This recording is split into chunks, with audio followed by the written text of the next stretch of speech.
Attention Austin guitarist, are you in need of setup or repair on your axe? Well, I have the guy for you. That's my friend Jason Swedberg over at J. Scott Lutherie. You can find him at J. Scott Lutherie on Facebook.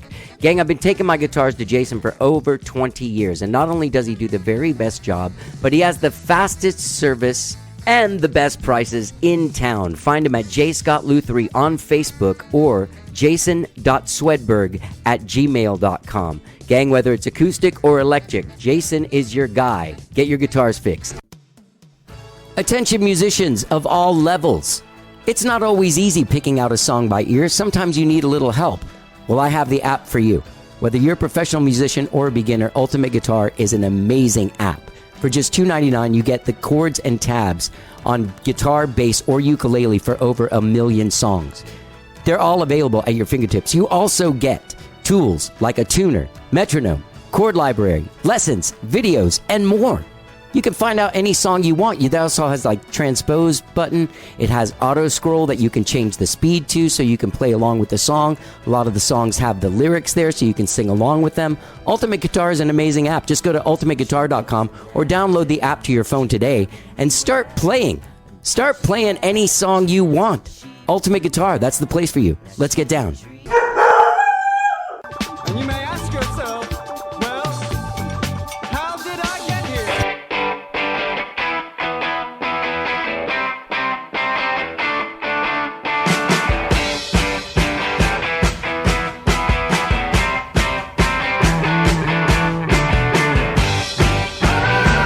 It's time for How Did I Get Here? And now here is your host,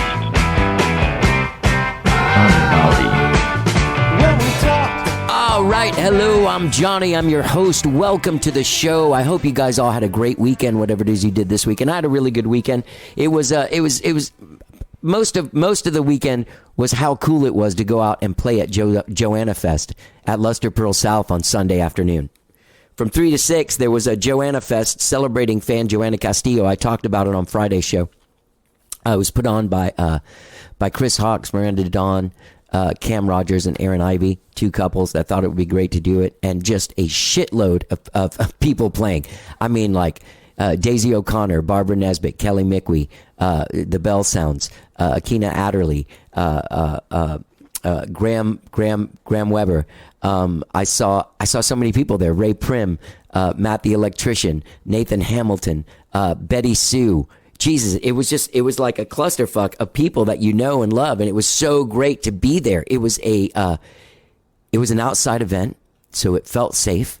There was a shitload of people there, and everyone was just feeling the love for the fan Joanna, feeling the love for the musicians, having the thing. And it was no cover, so it was like there was no hassle, and no one was getting paid, so there was no shakedown. Everyone just playing 2 songs after each other, introducing each other, having a great time doing it.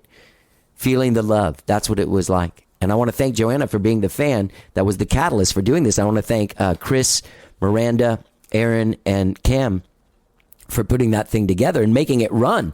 I mean, that thing was like, there was a lot of people playing, and it was not running late. It was on time.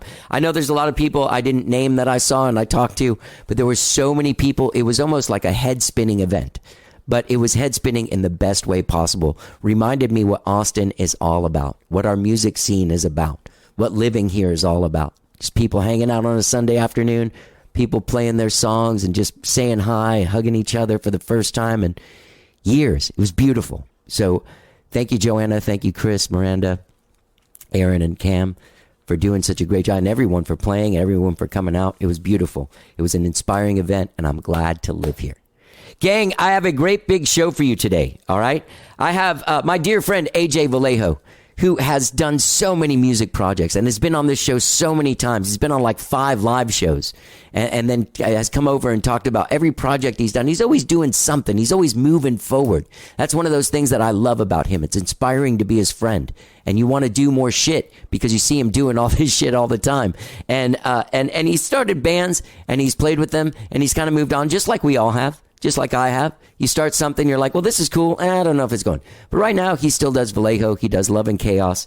And he has a brand new band that's come out over the last couple of years that he started during quarantine called Brodie Lane. Now this band is fantastic. It's like a southern rock band with like country tinges. Like we talk a lot about this because they do well at country radio. They have videos for almost every single song. It's true. You can find them at brodielane.net. Go there and find them. And you can also find them on Spotify, wherever you stream your jams. Come Home to You is their latest single, just came out in January. Gorgeous song.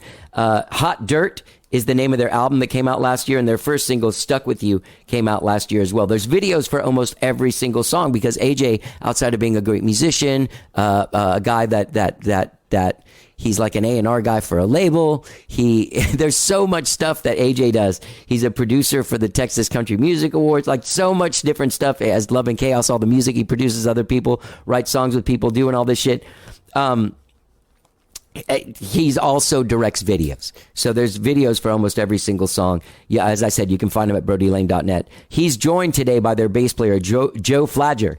Great guy. Really cool dude, man. We have a great conversation about kind of how he started, but we also talk about Brodie Lane and like what the idea is behind the record.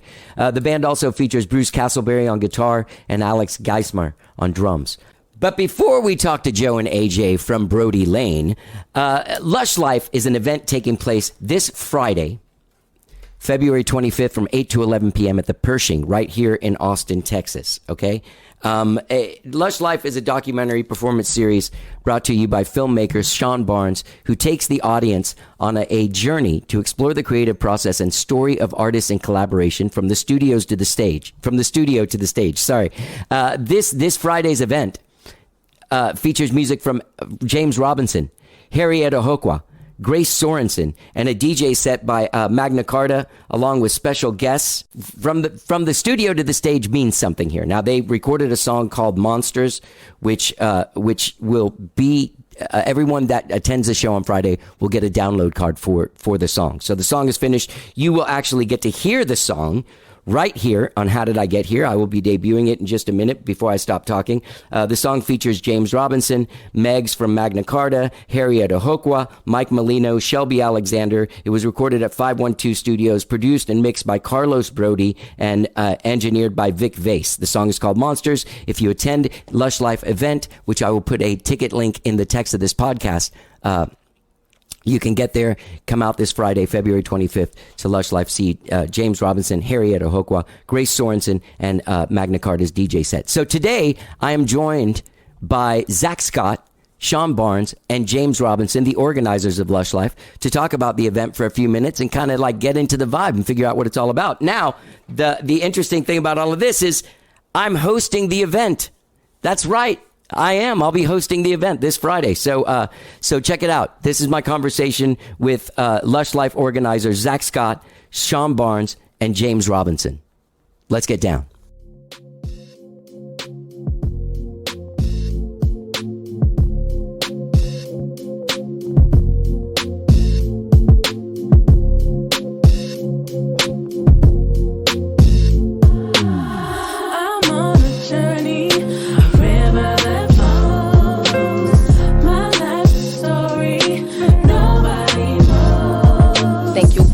Right where you want me, I beg to differ. On my black power tipping, not your ordinary nigga. I was 2 steps ahead, mama told me to think bigger. We not low class dining, we had 5-star dinners with a 5-star eye. Now I'm seeing some things clearer. Measured amongst giants, how we licking the mirror. Fellas, how did you come together to, like, did all three of you come up with putting together this event?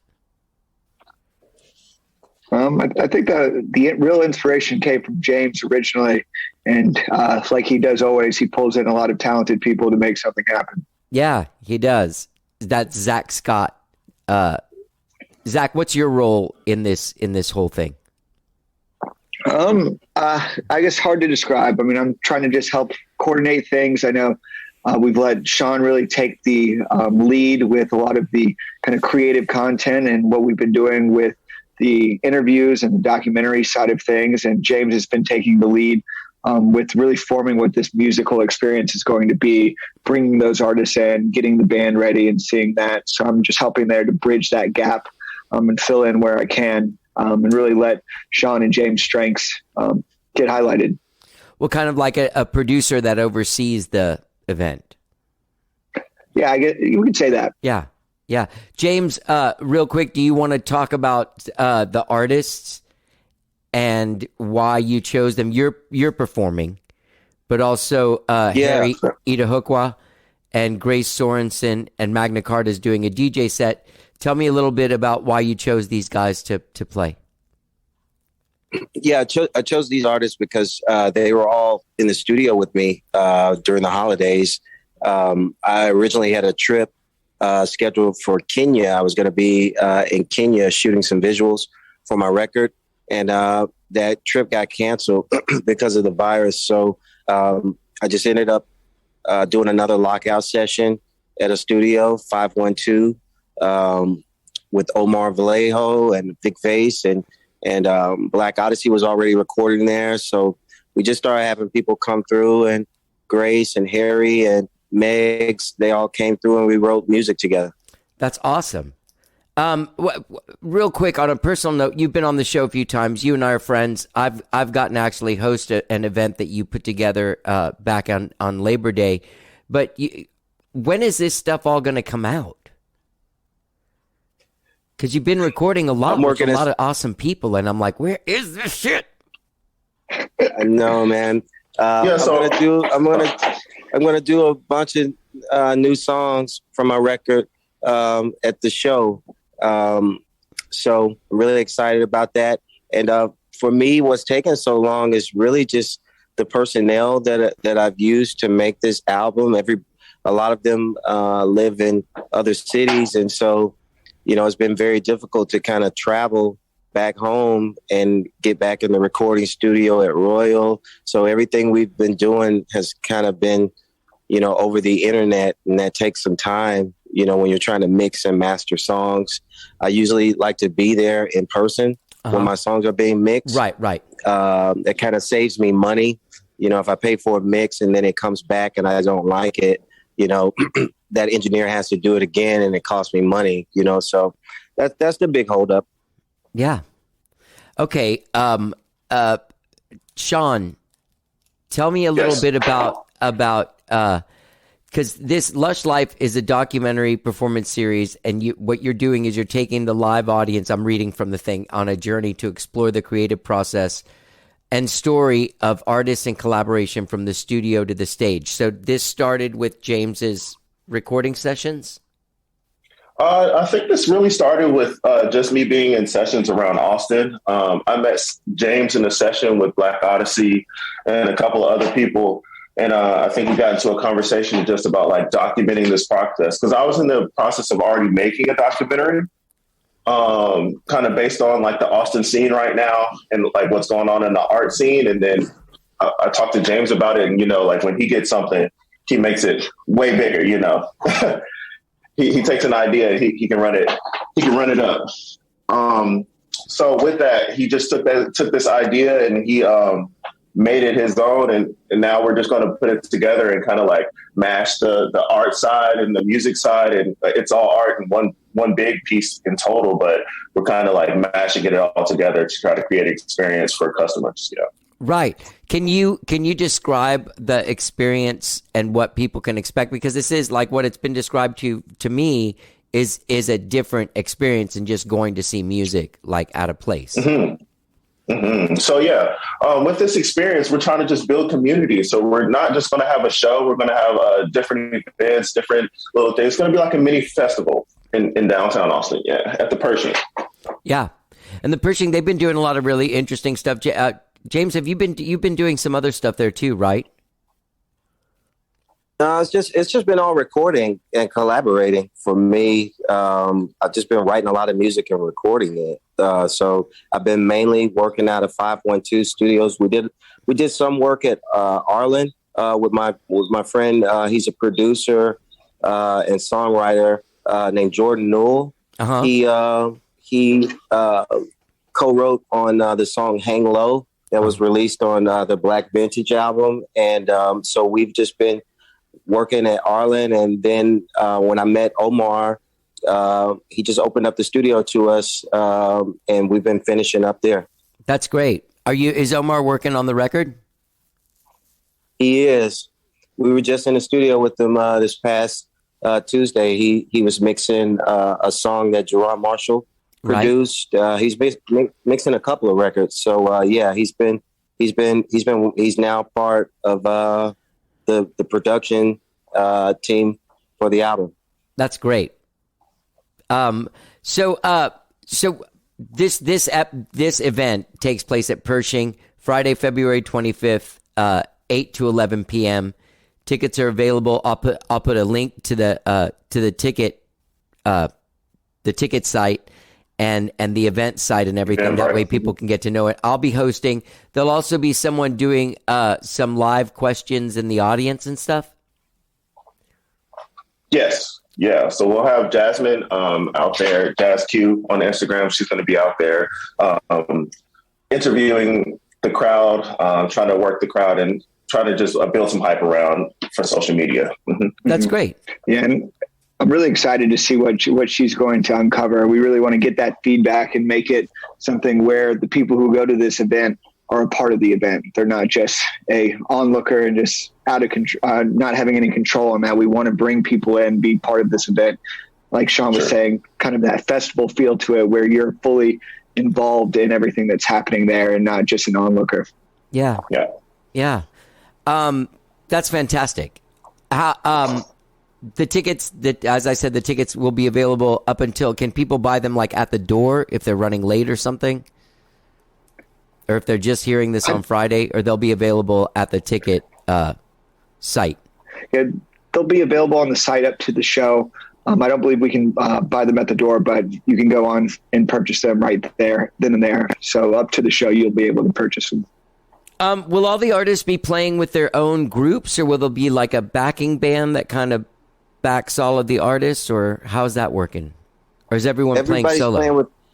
Everybody's playing with their band. So Grace, she's going to be performing with her band. Harry's going to perform with his band, and I'm going to perform with my band. So that's fantastic. Who will be in your band? Because when I've seen you the most over the last couple of years has been with Brannon, and then different sort of incarnations of whatever you guys are doing at the time. Yeah, my friend Adam Jackson, he's a drummer. He moved here. I think he's been here for about, going on a year and a half now. Incredible drummer from the East Coast. He's going to be playing with me along with this cat named Nimbus, Billy Blunt, Gustavo Hernandez, Mike Stevens, who else? And LaQuinn. So awesome. Pretty stacked band. Yeah. Is there anything else you guys want to talk about the event? I'm really excited about doing it. I'm going to dress nice. Yeah, we want people to show out with it. Be a little extra for it. Definitely, we want to get people in their most creative selves for it. So dress like you want to on that one. Just come out with that good energy for it. I think we're really trying to make something special here. We want to get as many people, I guess, involved as possible with that. We don't want just a casual bystander for this. We want to make something that everybody's really engaged. Yeah, I've been listening. I've never really dug into Harry's records, but man, his stuff is awesome. It is really like experimental and arty and like weird. You know what I mean? Yeah, he's one of those people. It's hard to put a genre on him. Well, it's weird to me. It's like a cross between. This sounds really weird, but like 70s Peter Gabriel, like late 70s Peter Gabriel and Funkadelic. Like Free Your Mind and Your Ass Will Follow Funkadelic. You know what I mean? Yeah, I see that. Yeah. I see that, yeah. And Grace Sorensen, man, she is amazing. So that's who was being interviewed before me the other night when I was there.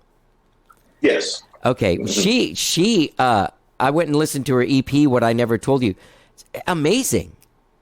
She's a gorgeous voice, and she's the songwriter. Yeah.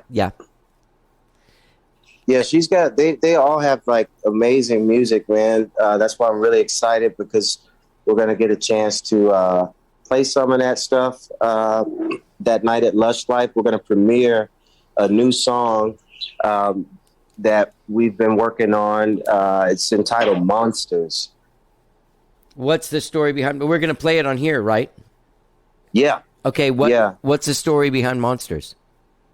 So, Monsters is a record produced by a producer friend of mine named Carlos Brodie. He did a lot of work with the Notorious Big back in the day. He also worked with Lutherie and Wu-Tang Clan, a bunch of different artists. And he recently moved to Texas also, man, just in the past year.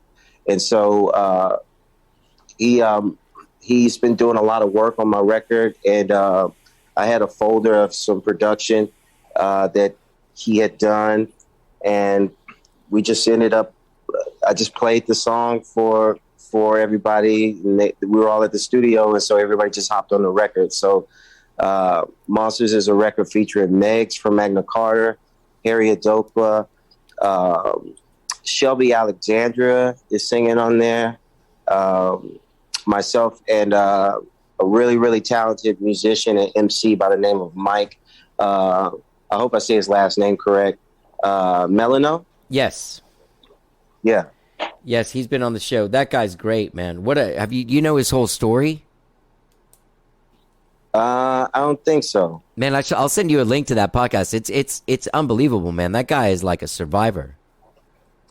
Oh man, I can believe it because Mike was just really, really cool. How we met. I met him through our friend Vic, who works at a 512, and when we were actually working on this.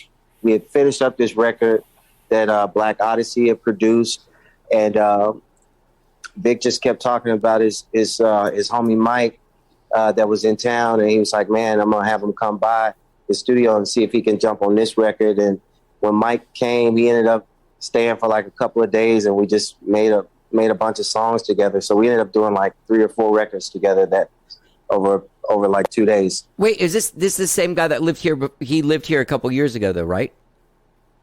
Mike did. Mike Melano? Yeah. I believe so. Yeah. Okay. I'm just making. Yeah. I just want to make sure we're talking about the same guy. Tall, skinny dude. Yeah, man. Yeah, very sweet. He's really talented, man. He plays piano like crazy too. Oh, really? I didn't know. Yeah. Well, man. So this should be really exciting. This whole event. People should get dressed up in their favorite way, right, Zach? Yep. And come on out to the Pershing. Go all out. Go all out on Friday, February 25th at the Pershing right here in Austin from 8 to 11 p.m. I'll put links to all of the event, the ticket link on there for the Pershing. And I'll be hosting. I'm really excited to do that. And is there anything else you guys want to say before we go? Nope. We'll let everybody else be surprised with the things that we haven't talked about yet. Yeah.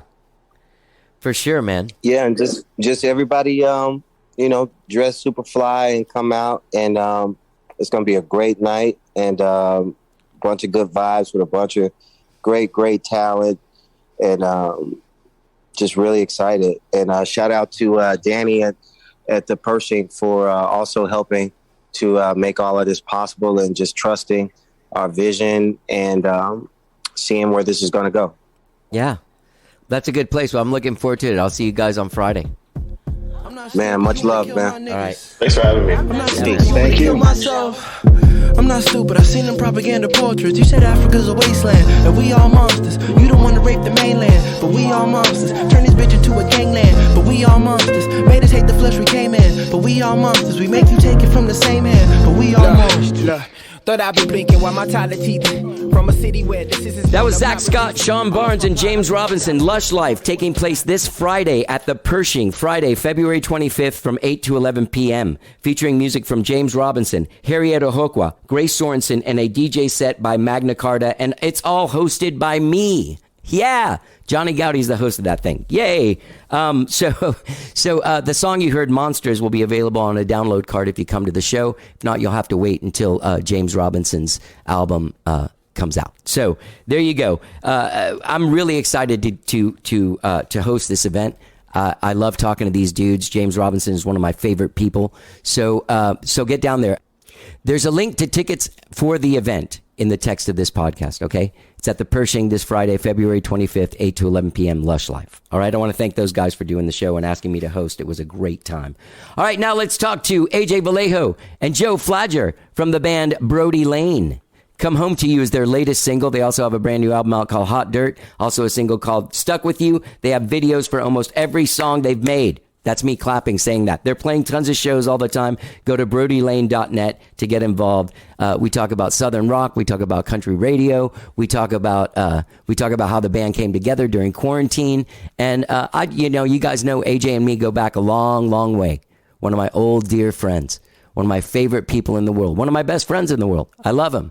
We have a cooking show together, Cooking and Drinking with Johnny and AJ, which is somehow going to come back. I think it's going to come back soon. I think it's coming back. We took quarantine off, or we took the pandemic off, but now we're going to come back with a vengeance. Anyway, get out there and check out brodielane.net. Great fucking band. Southern rock, country tinges. You'll love it. Here's Joe Flagger and AJ Vallejo from Brodie Lane. Let's get down.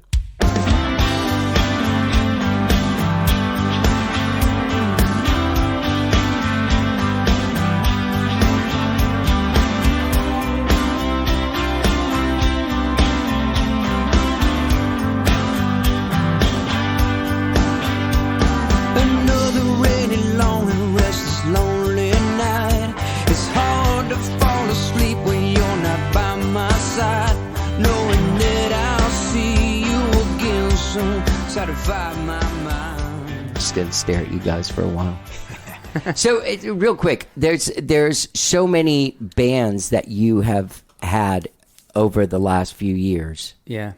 And this one, that Brodie Lane, seems to overshadowed all of them. All of them. Yeah.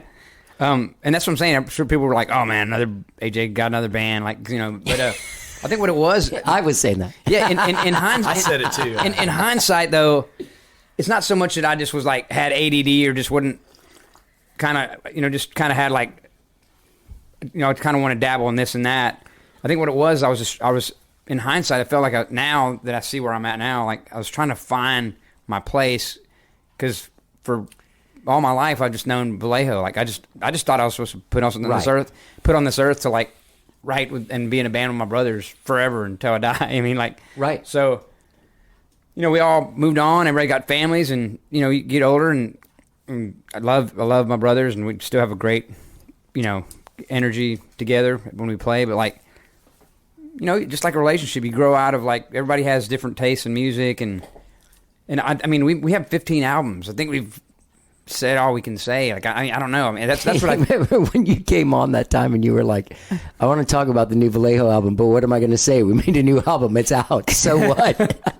Yeah, but I say that to other people because that's normally how people feel after they've made a certain amount of albums. And a lot of bands don't even make 2 or 3 albums, much less 5 albums, much less 10 albums. It's like, so to make 15 albums, Amigos being our 16th album, but really just a compilation, a collab album. But, 16 albums, 20 albums total with like, pro compilations and whatever you call it. But, and it's one of those things that just kind of like, we're happy in our place. And then obviously I started writing with Kendall, who is great. I just love, we became great songwriting partners, and, she has her life, and, she's got kids now, and you guys still do stuff. Yeah, we're playing. So the active bands then right now, like Whiskey Rebellion, no longer. No.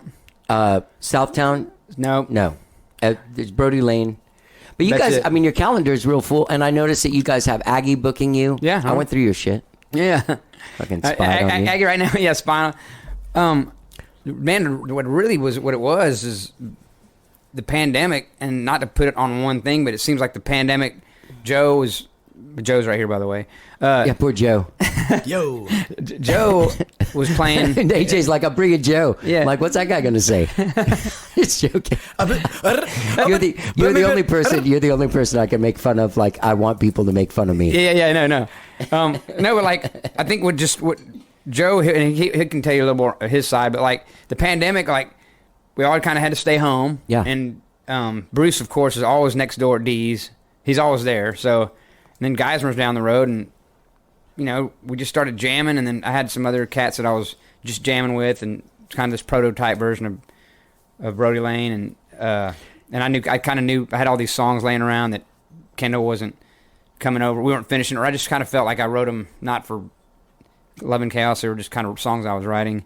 And then I called Joe up and asked him, "Hey man, you want to be in the video?" Because we're all kind of the same size. Because the guy I had was really tall. Eric Holden. Eric Holden's phenomenal. He's playing with Archangels right now. But and Joe says, I was like, well, and I wasn't doing anything because I was playing with Mickey in the motor cars. But I after about 9.5 years, when the pandemic hit and the shutdown, I kind of decided I was going to work on some other stuff, and I wasn't sure what I was going to do for work, actually, so I had to kind of figure all that out. And I wasn't doing anything. It'd been a few months, and I was at home, just doing the pandemic thing. And this guy calls me up, and he's like, well, we're shooting a bunch of videos, and we're going to do all these bonfires and all this stuff. And I was like, well, he's like, you want to play, be the bass player on there? And so that's kind of how it started. I went over there. I didn't know the songs, and we were just, acting. Was like that stuck with you? It was actually bad fun. It was bad fun. Okay. It was the I don't know if you saw that video. It's a big bonfire. Yeah. You have a lot of videos. Yeah, I mean, obviously. That's what I wanted to make Brodie Lane. I kind of felt like I could break Brodie Lane as kind of a visual project, and then kind of see where it went if we played live. But man, I make videos, so I could sit at home and go shoot my buddy Luke. And then we just made a bunch of videos. Our friend David Johnson was like, he talked like Boomhauer, like, man, I'd make you a big old bonfire, man, out there in Lockhart. It's like. So we showed up. Joe started making, and then when he was like, "Oh man, the motor with the bronze are up." Well, we weren't doing anything, and it was kind of like, I wasn't sure what I was going to do yet, and somebody was, I can't remember who was talking to us, but they're going, "Yeah, Joe's the bass player, he's in," and I kind of went, they just kind of roped me into this thing, and then, but I didn't fight it. I went, the songs are cool, and we started actually playing them. Yeah, and then before I knew it, they had sort of, I don't know, pyramid scheme roped me into the deal, and I didn't, I was like, well, that's fine. Yeah, I don't think there was ever any official, Joe's a bass player. No, and then, but we started kind of jamming, and it was fun, and we started working on those originals with a bunch of other ones, and I've known the guys for a long time, because back in the Lucky Lounge days, in the old Antones, I played with a guy named Matt White. I don't know if you remember, he was the real tall. I remember that name. He was like 6'7", and so I'm next to him playing bass. Right, little tiny dude. And we played, I think, on Thursdays. It was like Boombox was Tuesdays. Right. And then and then Il Camino, all those guys are Angel old buddies Ferrer. of mine. And so we kind of played all those, those nights at Lucky Lounge. So that's sort of the crew that. Yeah, we all hung out anyway. So back in those days, so it was like full circle. I played with them, and then started hanging out with them again over the pandemic, and then it sort of just happened. Are you from Austin? No, I'm from Houston. Oh, yeah? Originally, yeah. Where in Houston? Southwest. Nice. I kind of off of 59. Yeah. I went to Westbury High School. Just Oh, nice, by, yeah. Bel Air. My grandma lives in Sharpstown. Okay, so Yeah, real down the close. street, yeah. Dangerously close to Dangerously Westbury. close. dangerously. Yeah, man. And then the record. Then we went to radio, just kind of on a whim. Texas radio is a weird animal. I mean, we all talked about it earlier, and the song "Stuck with You" shot up the charts, and I was like telling the guys, like, "Hey, man, I don't know what's happening with the song, but it was a perfect song. It's a song I wrote about Casey, about being stuck in a house. And if you're gonna be stuck with somebody in a house, hopefully they're cool. And it's a kind of a love song to her, and basically it connected with people, and it took off. And next thing you know, we're having a top 5 song on the radio, and then the dates started coming in, and finally, like I said, we never told Joe he was in the band. I just started sending him dates, and he would get in the band. I was like, hey, dude, he'd be sitting in the band, like, waiting to go. The one thing is, at least now you can never be fired. Yeah. I was never actually hired, so Yeah, technically exactly, you can't fire me. What are you going to do? What are you going to do, man? So wait a minute. So, okay, let's go back. So it's the pandemic, and you're like, okay, I have these songs. Yeah. Because there's a thing about these songs, and they're the number 5 you said on Texas Country Radio, right? Mm-hmm. Number 4, but it was top 5. Okay, number 4. Yeah. one little spot, Pat. For a little while, it was. Yeah. I once saw Lars Ulrich do that in a conversation where someone was like, "Yeah, and you guys, you sold like 60 million albums," and he goes, 75.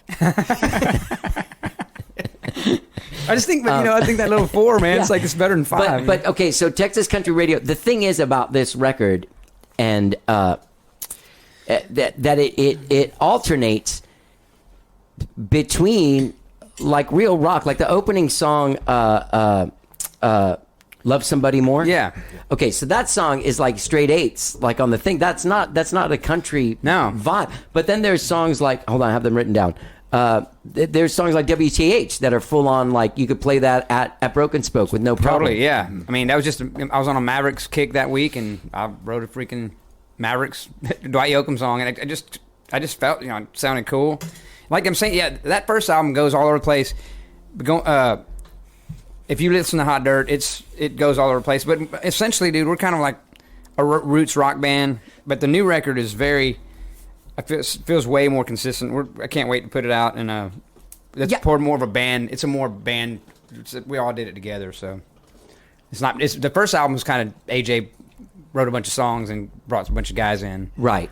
And on that, are those real drums on there? Yeah. On which one? Okay. On the whole Hot Dirt. Yeah. Okay. It's Alex Geismer. Okay. Some Eric, 2 or 3 are Eric Garcia. So, where's Eric been? I haven't seen him in a long time. I think he's playing in a Radiohead tribute band, which is cool. Wow. Yeah, I saw some video and they sounded pretty freaking cool. But he still plays with Love and Chaos. Oh yeah. Kendall has, she's one of those like creatures of habit. So like, we're trying to get these guys to kind of be morph into the dates that Silas and Eric can't do, but Eric and Silas have been with us for 10 years now, so she's totally like, can they play? Like, so, and I get it, so. But you were thinking about getting these guys in? Yeah, we're working on that. No, not thinking. We're working on it. I'm supposed to eventually learn those songs, but we might do that. I think Geismer's already doing down the road. that. And Geismer's been filling in, so. But yeah, dude. I mean, but a lot of it with respect to. Hey, sorry. She's you so can tell awesome. her down or ignore her. We're in retrospect to and not to take away from Love and Chaos or anything like that. Brodie Lane is obviously something that we're looking to.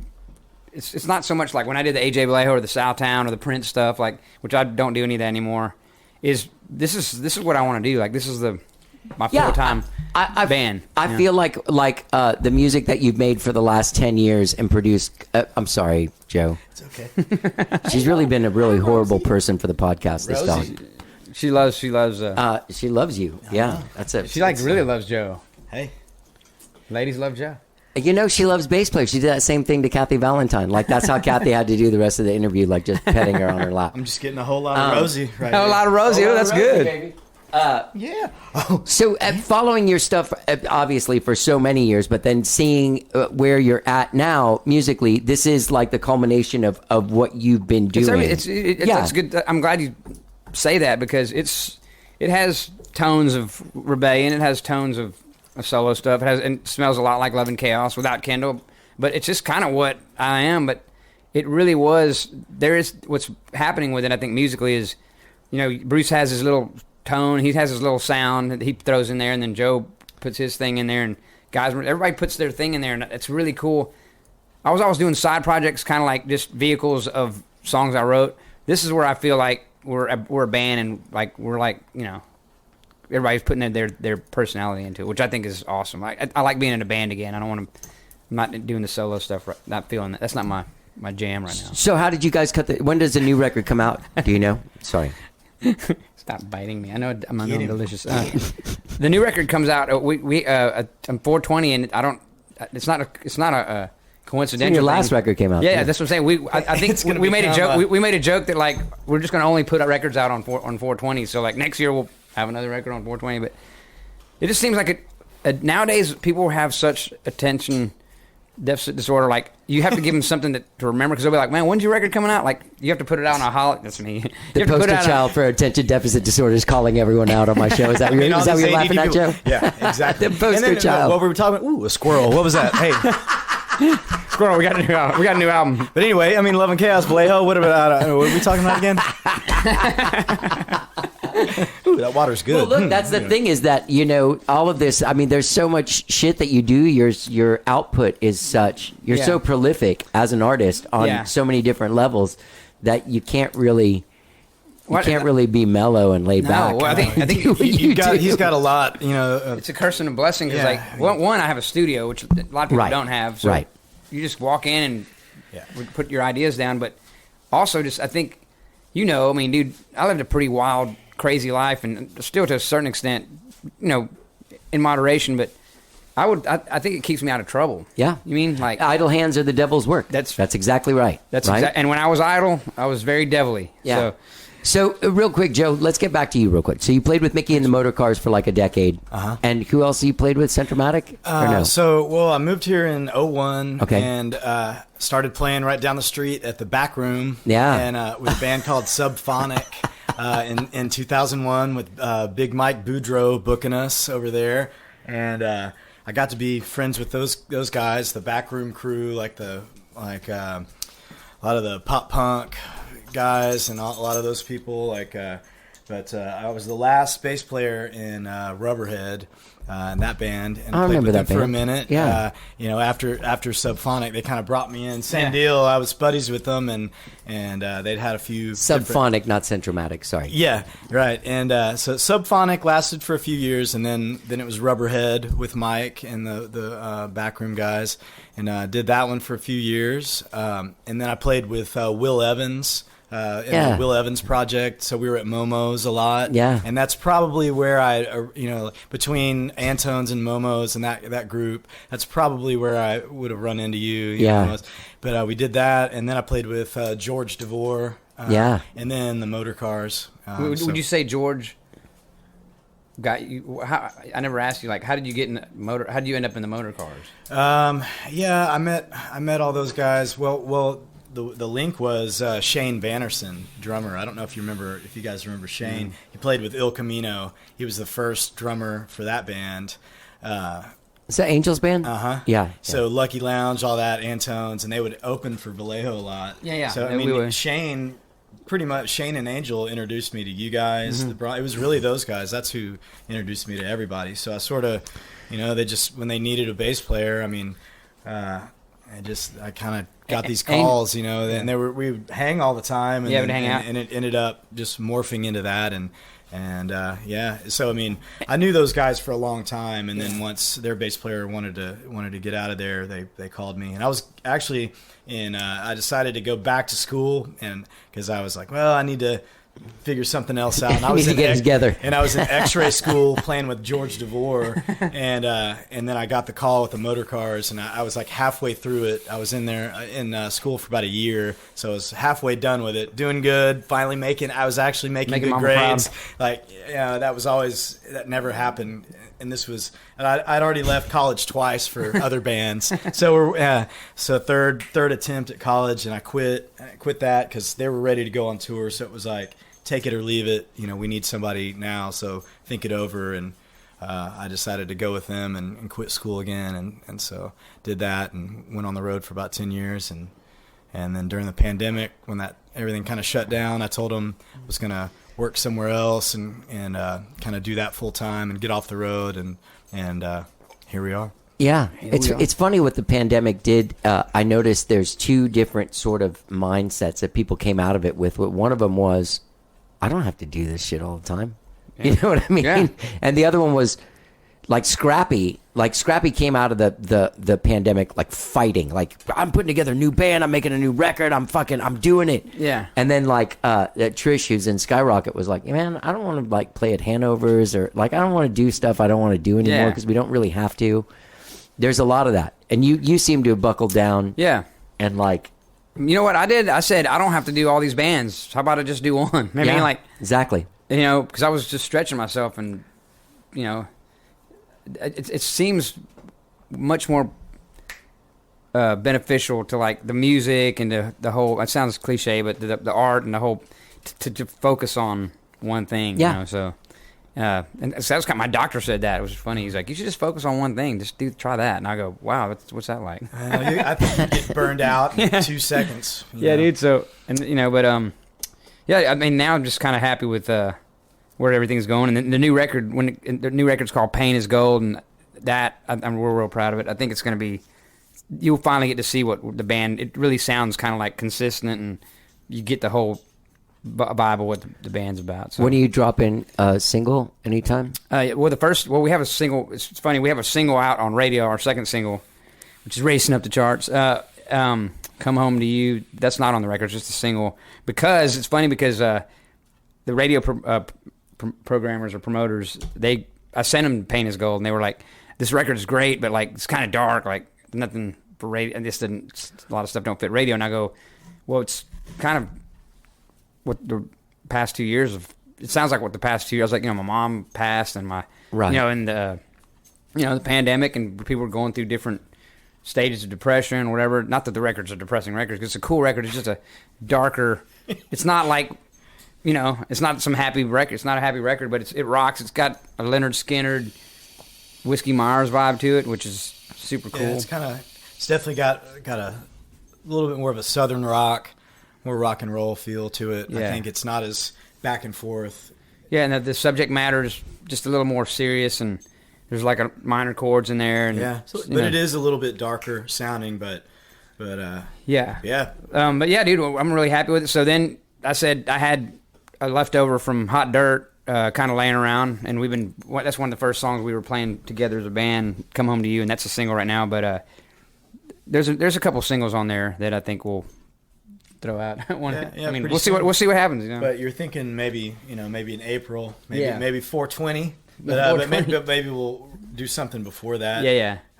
That's the cool thing about being an indie artist. You can do whatever you want. You can put out if you want to drop a record tomorrow, drop a single. You can drop a single every month. I mean, I really love that. Like, and not that I compare myself to Prince, but I think he always fought that. Like, that was his whole slave thing on his face, where he would get mad because the label Warner Brothers was like, we're going to take 2 years on each record, and he was like, what? Like, I'm moving. I'm after 3 months. I'm on to something else. So he was always about putting 3 records out a year. So like, not that I want to do that, but in 2018, I put, I don't know if you know, but like, remember I think put 3 or 4 albums out. Yeah. I put out my mom's Spanish album. Right. I put out Love Songs for Dummies. What else did I put out? I think I put a Love Chaos EP out, and then I put out the Purple album, the Prince record. Yeah, so I think I put like 4 or 5 albums out in 1 year. So, and that was pre-pandemic. That was just kind of, I was just wrestling with that. That's when I think I had a real bad identity crisis, that I was trying to just throw everything out and see what people reacted to the most. So. Well, that brings me to an interesting point, because we're around the same age and have been doing it in the slog as much as you can, and there are things where you sort of like question your own relevance. Absolutely. And like, how can I sustain some sort of relevance for this long? And like, how relevant is my relevance? Yeah. You know what I mean? And things like that. And then you question, and it's difficult to sort of, because then you also get to a point where you're living off of your music. So you're putting really undue pressure on this stuff to be something that can feed your family. Yeah. As opposed to art you can just make, and like in your 20s, like, I'm doing this now, Yeah. Smoke a bunch of weed and write cellophane and record it on 4-track, right? Yeah. That just doesn't really happen now as it did. Well, then especially when you have such an impressive catalog like Vallejo's, it's that's an intimidating. And your own, and what you've produced and what you've done with Love and Chaos and all the songs you've written with other people. Oh yeah. I mean, there's a lot, and then also there's the point where like you get sick of yourself. Oh yeah. And you know what? After I put all those records out, I kind of got sick of I was like, I got burnt out, and I'm sure people were like burnt out on me too. They were like, God, what's this guy's like? I have friends. I won't name any names on here, but I see friends that I see friends on Instagram that are having major identity crisis. Oh yeah. And well, our identity, especially here, is that we go out and we play shows all the time. Yeah. And then we got that taken away for a year, where you were in your house doing your video thing. I'm in my thing doing my video. Everyone's like being weird and freaking out. Yeah, like what next? Yeah, exactly. Yeah. I mean, it's you can't really, how many times can you start over? And then if it's, but I think Right. the driving force behind this band and this project is we all 4 have done it. He's been doing it long. We're all same like us guys. We've all done it, so we all have one goal, and it's like we're all serious. This is not like we want to make it. Everybody has the same. We're all on the same page, and I think that's really cool. We all still want it, and it's at our age. That's pretty cool. You know what I mean? Yeah. To have find 4 guys that still like we still believe that we can make a musical impact, whether it's a region or somewhere. We know we're not going to be. We're not going to be Harry Styles. You know what I mean? We're not that. Like, if we can get, It's not what I thought he was going to say. That's the interesting thing that you have to tell like civilians is like, I'm not still trying to be Bono. Yeah. Like, I'm not people are crazy. like, oh, great. He's still trying to be like, he's still making videos, rolling around with girls. Like, that's just something I like to do. I mean, like, I mean, look, if you age out of wanting to roll around with somebody, then we have there's something wrong with you. Yeah. Right. yeah. And now, but the thing is, it really comes down to that. Just it feels real natural and real easy, and we all have the same kind of, we're all on the same page, So man, we're just gonna ride it as long as we can. When did you guys start playing shows in 2021? I think when they first started opening up, Yeah. Things started So opening the thing up. was, we were all I want to do is make videos and be like, sell the band, because everybody's on their phones, just stuck on their phones. So like, I was like, people weren't going out to shows because half of them are scared or most of them don't want to come out at the time. So I was like, how can I let people know about this band? I make videos. And then obviously the song took off on radio. Then the phone started ringing. People were, we didn't even go looking for gigs. Aggie was like, hey, you got a date here, got a date here, got a date here. So, and we were still even going like, is it too early? You know what I mean? Like to go out? Yeah. And I didn't even know if I was in the band yet. So, I had a lot of questions. Yeah, dude. The next thing you know, I'm emailing these guys like, freaking all the dates, and then we're like, okay, so we just went out and. Well, yeah, your calendar's roll, and you're going to Vegas. What's that? You're In going April. to Vegas for a couple of shows. Yeah, in April. Yeah. What's that? It's a thing that The Coke shows? FM does. Okay. Yeah, it's really cool. Now, Coke FM, do they play you? Because that's Yeah. what I'm. Okay. Oh yeah, and Eric Rains has become a good buddy of mine, and they don't play us. I mean, I hope it's a little bit of both, but Eric's real supportive. But yeah, Coke FM plays us a lot, and all those stations, and it's another thing I've learned a lot in the past, because the Texas country scene is something that kind of fell in my lap because I started producing, Texas country artists in the past 4 or 5 years. Bree Bagwell and Kevin Fowler and whoever you name it, like a bunch of them. So I don't know. I just kind of fell in love with the way they tell stories, and it kind of, I related to it very much in the sense that like, I just like the way they kind of just wrote hard on their sleeve stuff, which I wasn't seeing a lot of in like pop music or rock. Rock was, and I love rock. I grew up on 80s metal, but rock just started to sound dumb. It started sounding not dumb, just it was just too simple for me. So I like the way they write in Texas country, like, and I'm not talking about that Nashville stuff, like sitting in my truck. No, turn but the it's radio more up. of I an don't like that shit, Americana yeah. singer-songwriter Yeah, approach to. Yeah, I mean, I started getting into, like, I just think that there's some great writers out there that are just really, really good at what they do. So I just thought it was cool. And then some of them I was recording going like, wow, like that's really good. Like I like to write songs like that. So it kind of just naturally bled into what my music is now. So that's all it is. Yeah. Yeah. And you guys are you doing any South by stuff? No, I mean, they asked us like to do, there's some, there's, I don't know if you've probably done it. They ask you to do some weird stuff, and I'm just like, Yeah.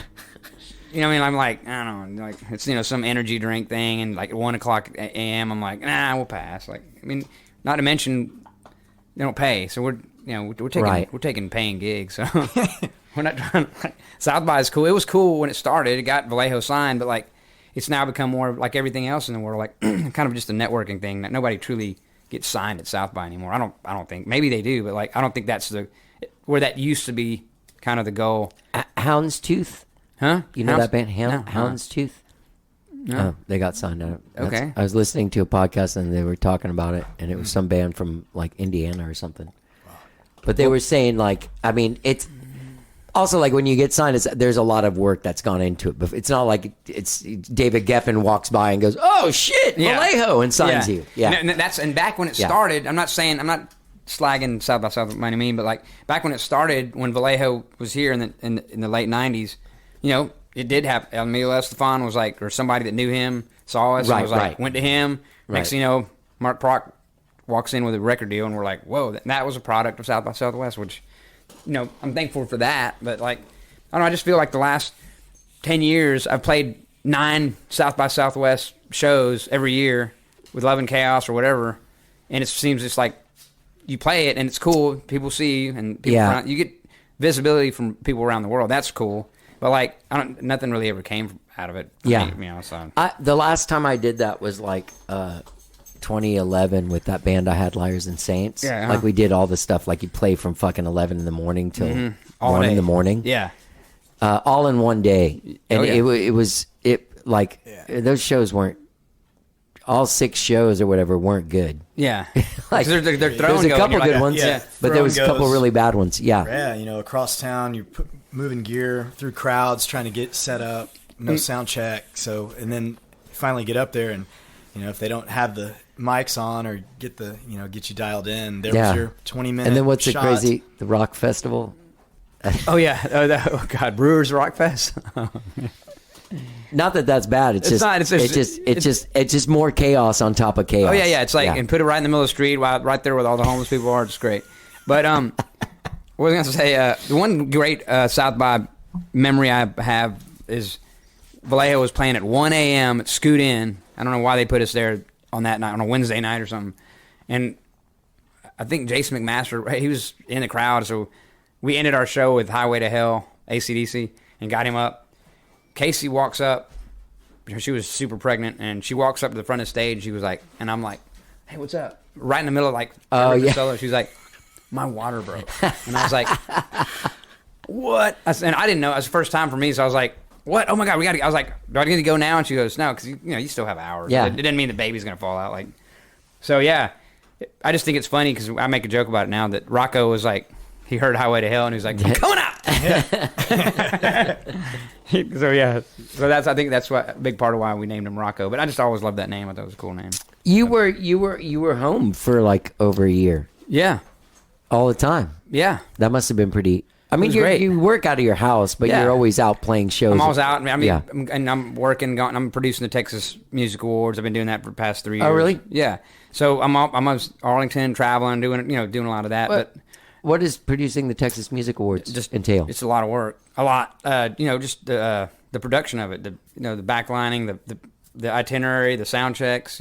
All that stuff. Like jacking, wow. How did you end up doing that? Actually, it's because I made a smart-ass comment to them. I was like, man, the show's great, but it's kind of run like it's just kind of sloppy. It had a bunch of breaks, and it didn't have a... And I just kind of made a joke about it. And then they were like, well, you're Mr. Big Shot. You think you can do better? And I was like, okay. I think I just did it to prove a point. It's pretty amazing. And they were like, wow, this is really great. You want to be a part of it? So now I'm my 3rd year in, and it's really awesome. It's great. The only bad thing is they put more stuff on you. So right. Once you do it well, once you do a great job, they're like, well, if you do this great, yeah. you should do this great. Oh, and that's what we do in the corporate world. And we're going to pay you the same. Also, you do your job so well, you're going to do everyone else's job. Yeah, but I will say, and there's no denying that getting in with the regional radio in that business with the awards and all that hasn't helped this band. I mean, I think it's, I made a lot of relationships with radio promoters, Texas country people and all that. So like all the people I produce and including this show. So I have these relationships in the Texas country world. Right. So while I'm there eating dinner or meeting with them, why wouldn't I go, hey, check out my new jam. Yeah. And they're like, wow, this is good. I went in. I'm not going to ever deny that we're benefiting from me working in that field. So well, hey, that's what it's all about. Yeah, man. Working. Yeah. What's the song that's on the charts now? That's on the radio now? Come Home to You. Come Home to You. Yeah. Oh yeah.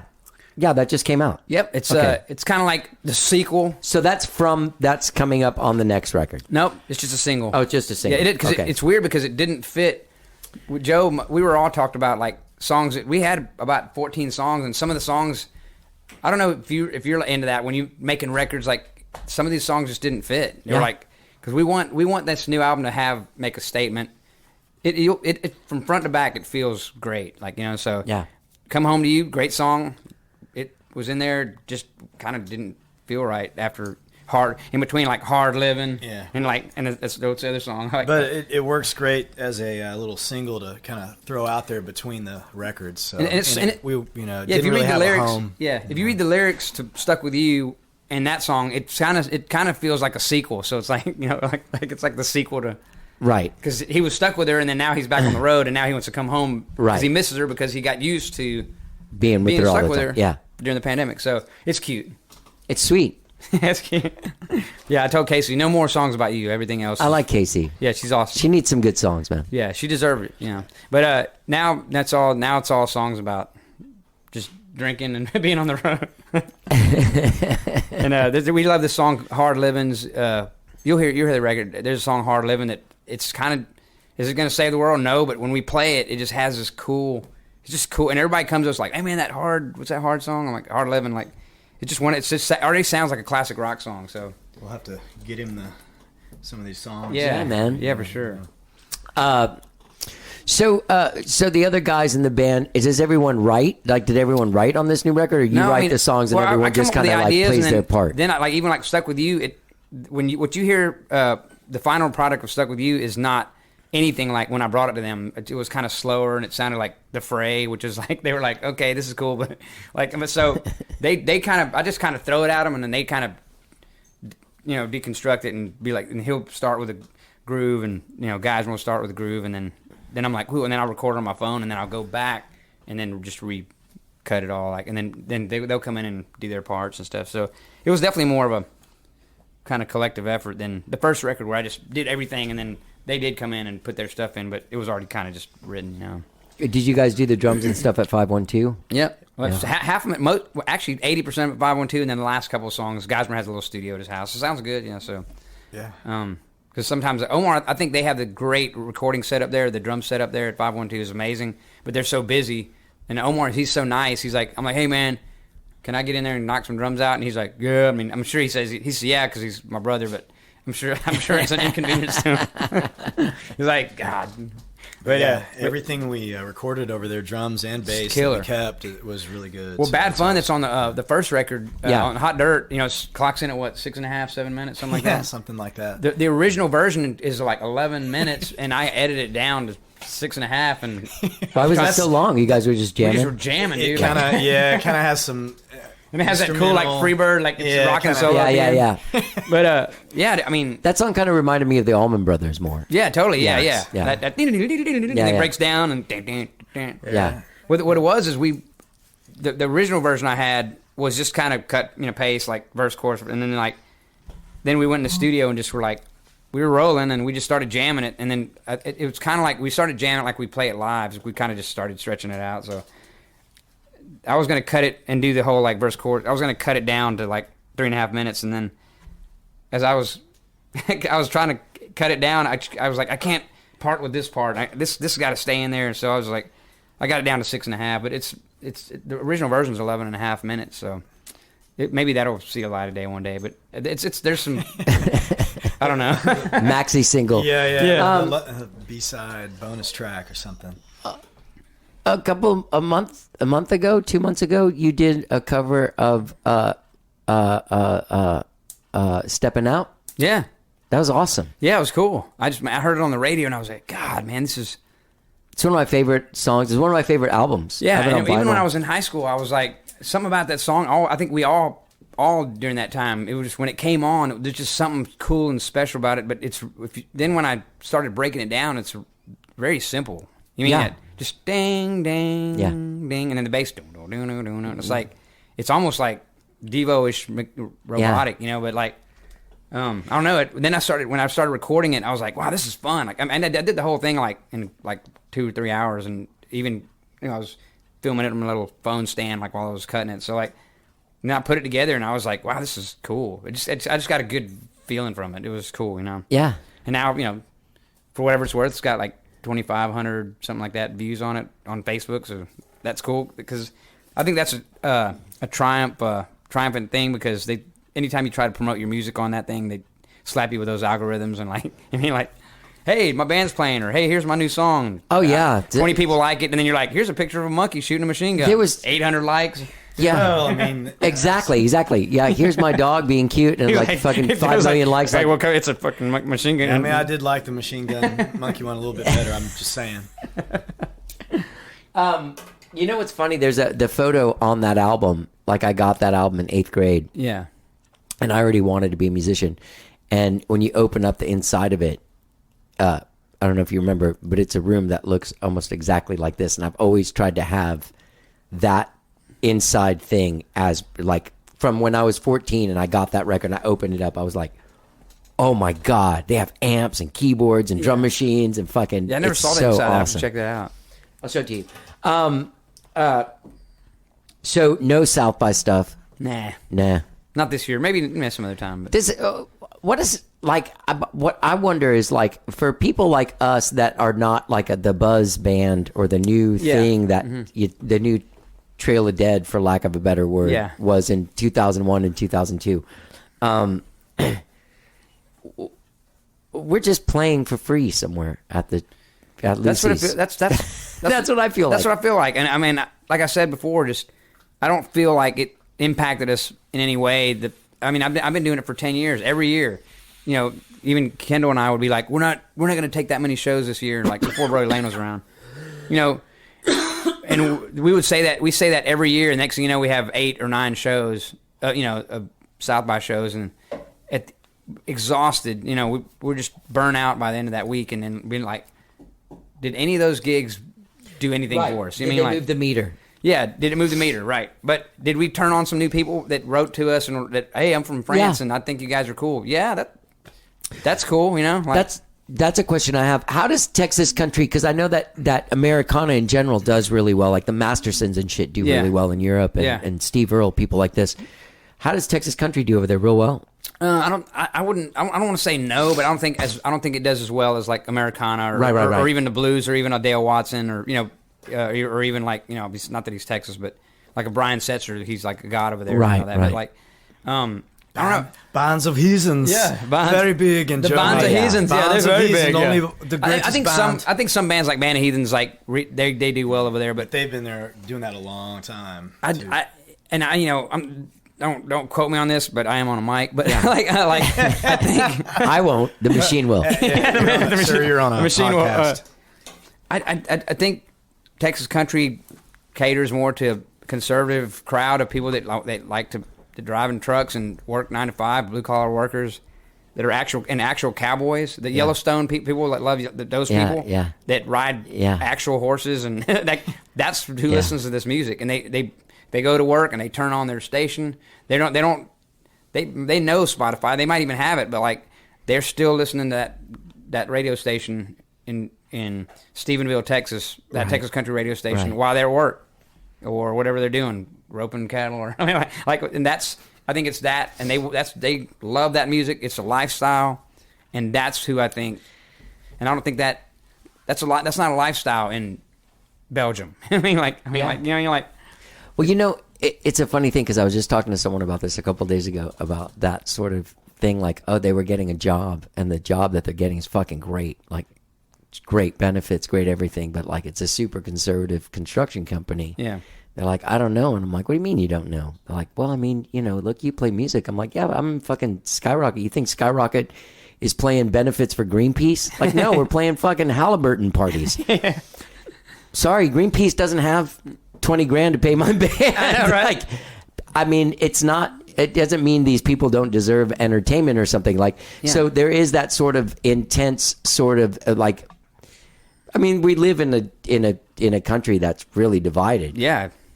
And I think I don't think it's what I'm basically saying is like you can't cancel a whole group of people from listening to you. Yeah. Because you don't agree with their politics. Right.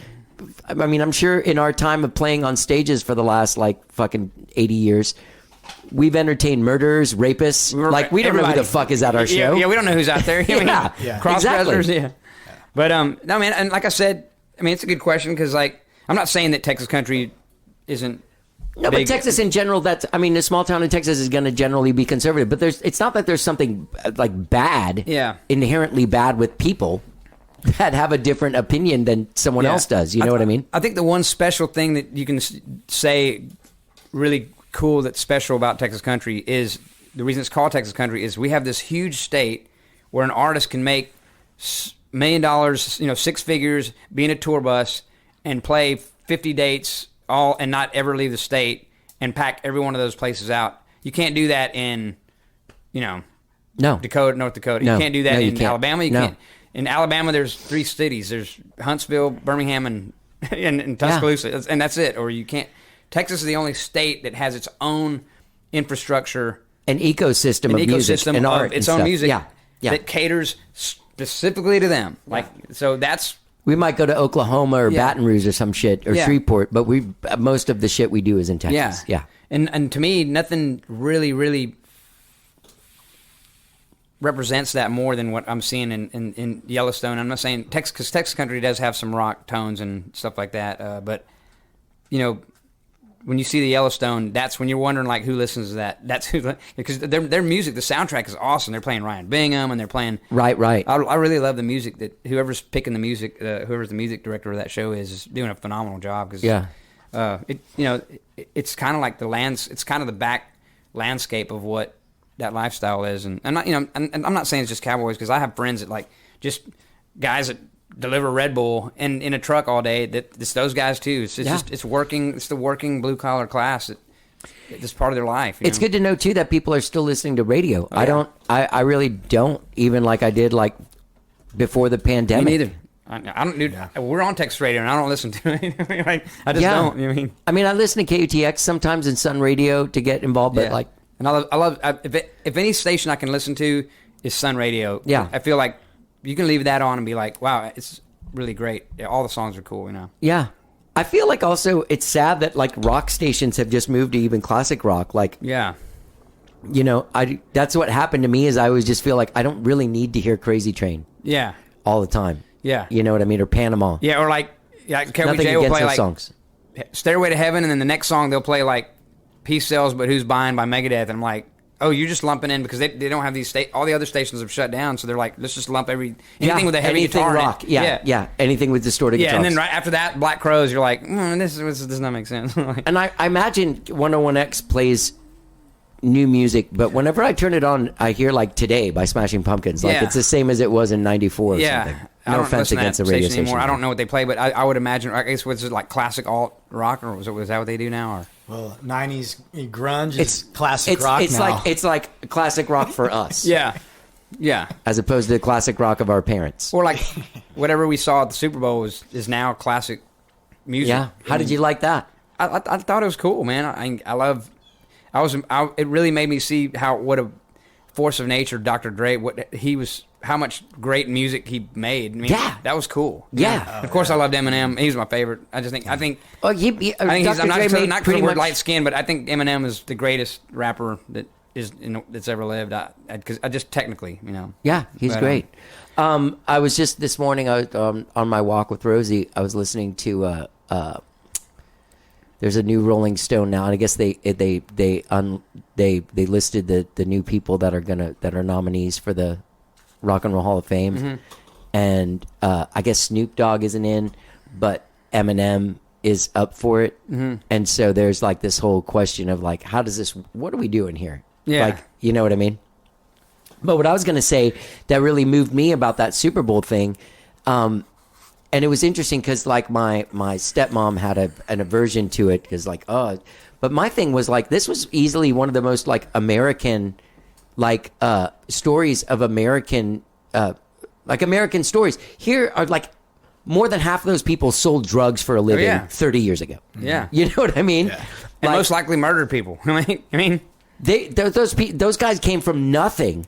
The streets. And their music was like the guy that fucking produced and did all the music for Fuck the Police was the guy in charge of putting together that show. Like the least mainstream person like that lived on the fringes of society like 30 years ago is now in the most mainstream, the biggest show in the world. Yeah. That makes the hair on my arm stand up. That's an amazing story. It is. It's an amazing story. Yeah. So, I think it was great. All those Super Bowl, I try not to tear them apart because I think it's a lot of pressure. Even I thought the Lady Gaga thing was pretty. Obviously, I'm biased. I think the Prince show is the best one. I think hands down everybody says that. Plus, he made it rain. Yeah, he made it. Like you're not gonna. You can't like. He talked like he talked to God like that was a. You can't. And that's not in the budget. And then people for your performance. It's between Michael Jackson and Prince, but that was lip sync. So like I don't count that as like. No, because I felt like Prince's thing. Like I felt like his guitar and his vocal were plugged in. Yeah, very, very. That was live. Yeah, the Michael Jackson thing was epic because they've got all those people to hold those cards up and make these big images of children, which it didn't age well, but like, you know, like the whole thing, like, you know, you can go see it right now. He's lip syncing, like you're just like. He's basically playing his album. It sounds just like the album. They just played his album, like just go dance around. Like. And I think they were really. Were they lip syncing with the Dr. Dre one, or was that? No. I think it was. No, dude. Mary J was singing her heart out. Maybe it was a little bit of both, but I don't know. Probably a little bit of. It has to be just technically because like you don't know what's going to happen. Goes out, you have like 4.5 minutes to set up an entire concert thing on a football field and take it off. I think it's whatever. But it was what rap already is. They always double their lyrics anyway. So there's a track under there and they just rap over it, you know what I mean? So, it didn't seem bad, you know, it didn't seem like blatantly, you know, I've seen some where they're, you know, moving the mic down and, you know, they're not even holding the mic up anymore. And at least they made it, you know, they sold it really well. And you could tell that they put some serious time into that. Yeah, I mean, they were, that's what I was most happy about. When you're watching the Michael Jackson one, you can totally that was a show. That. Yeah, what I'm saying, like, he's like, there's a full blown lyric like, and then you can clearly see him going, like, I mean, like right over the lyric. You're like, okay, he's not even singing. That poor guy, man. Did you guys see any of the? Sorry to ask this, but have you guys seen any of the Kanye thing? What do you mean that the whole there's like a 7-hour documentary? Oh no, the new Netflix thing. Yeah, I'm gonna watch that next. Not yet. Yeah, right now. So not now, but I'm excited to watch it at some point. Me too.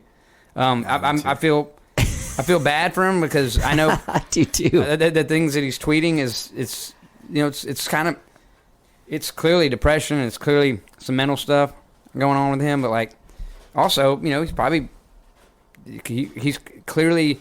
In real time, we're seeing a man like fall apart, and like he really regrets he wants her back, and it's got to be just really, really, really intimidating or embarrassing that he lost her to Pete Davidson, and I'm nothing against Pete Davidson, but like I know it's it's bad, you know, like it hurt. That's gotta hurt. That's gotta hurt. Yeah, it's stinging. I think we're seeing. But Pete, he has some awesome mojo because I mean, think about all the girls that Pete Davidson's been with. Like, nobody has his track record. No, I mean, every girl he's had, the past 10 girlfriends are just all beautiful. Ariana Grande and stuff. And have you seen and he's in that water commercial? Yeah, you know, this is how I get the super body. You know, what do you say, superhero physique? Yeah, she's giving a tat and stuff.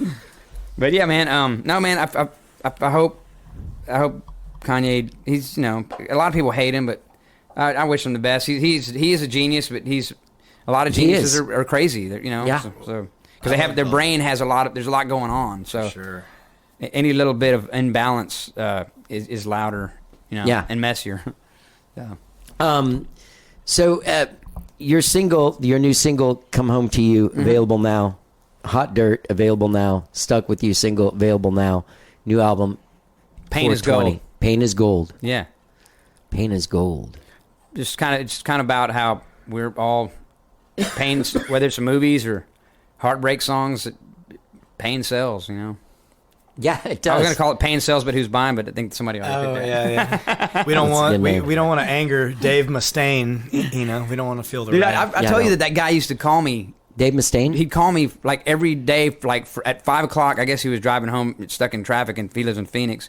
He called me every day for like 2 weeks, and then 1 minute he just stopped calling me. What? He wanted to he loved Vallejo stereo so much. He wanted to re-record it with his producer and produce it. And I was like, well, that record's already been out for like 5 years. And he's like, no, but he goes, it's the songs are perfect. It's a classic record. He goes, I can make this album. We just redo it all. And I can make it like worldwide hit. And I was like, we got a bunch of new songs. Like he would call me every day. I swear on my kids for like 2 weeks. And then finally the calls just stopped. I guess because he wasn't getting through to me because I was kind of like, man, I don't know. Because he wanted me to, he was like, dude, I'll fly you, just say yes. I'll fly you right now to Phoenix. And I was like, well, I'm kind of busy. Like, fly you to Phoenix right now. And he was like mad. He was like, what do you mean? You know, well, he might have had to go to, may have had some therapy sessions he had to go to, and yeah, crying about Metallica. I know. Might have got busy with that. Yeah, man. So Pain is Gold coming out right now at the moment 4/20. So unless something else happens, but right now we're looking to put it out then. So good. Yeah. Is there anything, Joe? Did you say enough? Do you feel like you're fucking? Well, I mean, yeah. You got your say. Yeah, I think you're so. cute. I think that's ladies love Joe. Yeah. That's another reason we got him. Ladies in the love Joe. Ladies love Joe. Got that magical hair. Hey, you got a wife or something? No wife. Just a lot of ladies, lots of ladies. That's good. Just whole lot of rosies out there. All right, dudes. Well, it's been great talking to you, catching up. Hey, Yeah, man. We got to hang out more. Yeah, man, definitely. Right. Let's do a cooking show. Everybody's asking about Jambalaya. those. Maybe not that one, but- Well, no, we can do them all, man. Okay, all right. Jambalaya, jump back in. All right. Bye, guys. Later. Just to feel your touch. Nothing else would do, but I don't need that much. Long as you. That's AJ Vallejo and Joe Flagger from Brodie Lane. Get out there and check them out. BrodieLane.net. Check out their songs, their videos, everything. They're such cool dudes, man. I love hanging out with AJ. Love talking to him. Hope we get to do more. Go to BrodieLane.net. And gang, don't forget, Friday, Lush Life at the Pershing. Friday, February 25th. 8 to 11 p.m. if you live in Austin, featuring the music of James Robinson, Harriet Ahokwa, Grace Sorensen, and a DJ set by Magna Carta, all hosted by me. Ticket links in the text of this podcast. Get down there. Click it. The Pershing this Friday. All right? Everyone have a good weekend. Whatever it is you're doing, come on out. Or have a good rest of the week. That's what I mean. What am I even saying? Don't forget to subscribe to this podcast. Do what you can to get involved. Have a great week, whatever it is you're doing. Let's get down. Be so mean, 'cause this poor old heart is saying, baby, this ain't fair. Swear I see your pretty face everywhere. Miss you so damn much. Can't think of nothing else. But I wanna do all the things we do. Hold your body close till the night is through. Wake up in the morning to a day that's new. I wanna come home every night to you. When the sun comes up, I can feel you laying next to me, just like the morning air. Close my eyes for a second, open up, but you're not there. 'Cause this poor heart is saying, baby, this ain't fair. Swear I see your pretty face everywhere. Miss you so damn much. Can't think of nothing else. I wanna do all the things we do.